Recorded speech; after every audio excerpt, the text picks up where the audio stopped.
Love and Dangerous Times is a Portland-made movie. The plot is Jason is a playwright, kind of cruising through the pandemic, trying to finish a piece of work. Meanwhile, he has his father who's across the nation that he wants to get back to. He puts sort of this priority on finishing the work. Pretty much finished the next play and saving money, cutting costs.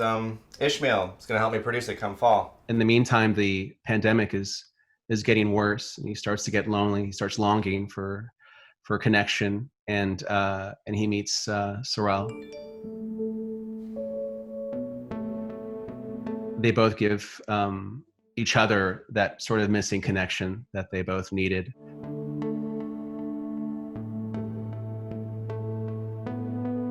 John hit me up about, what if we made a film about the pandemic, during the pandemic?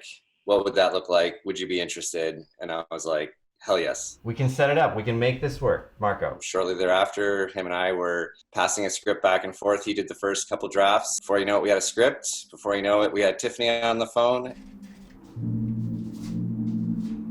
It was mostly filmed from Jason's apartment, the character Jason's apartment, and so you could see me on the screen, but a lot of that was being shot through that way.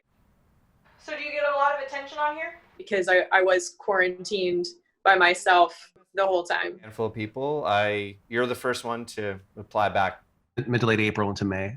So when we started filming, and the production was 22 days. We were very open about talking about making sure that we'd all quarantined at least 14 days before we started filming, and we wore masks pretty much everywhere. And it's a story about what's happening already in real life. Did that make the acting easier or harder or what? It's like you never got to put your character down because you were still in a pandemic. So it was very helpful in that way. You got some more moves in there, let it go. Yeah, I felt like it made it easier to play within the world just because we were living it. And I had a lot of similarities with my character. And so I felt like I could really, take from that and really lean into that in a way that you can't always with every role that you do. Was there a surreal moment when you were filming that just made you taken aback? Definitely being out on the streets, and the empty streets of Portland, when there's just not a soul out there, and we're downtown. We're in like areas that are usually have a lot of traffic, and in the middle of the day, and there's just not a soul. That was surreal, definitely.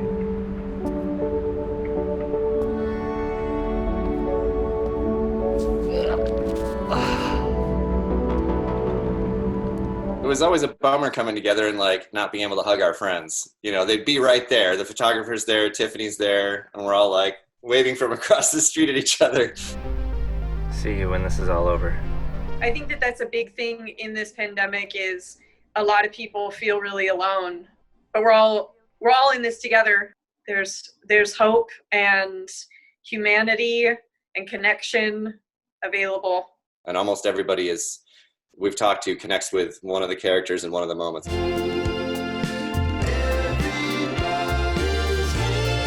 I think it's a positive take on an otherwise negative situation, or with all the uncertainty, that there is happening right now. I feel like a movie like this is a good sentiment of positivity. I hope that Portland can give it a watch and support us. Comes out November 3rd on all platforms.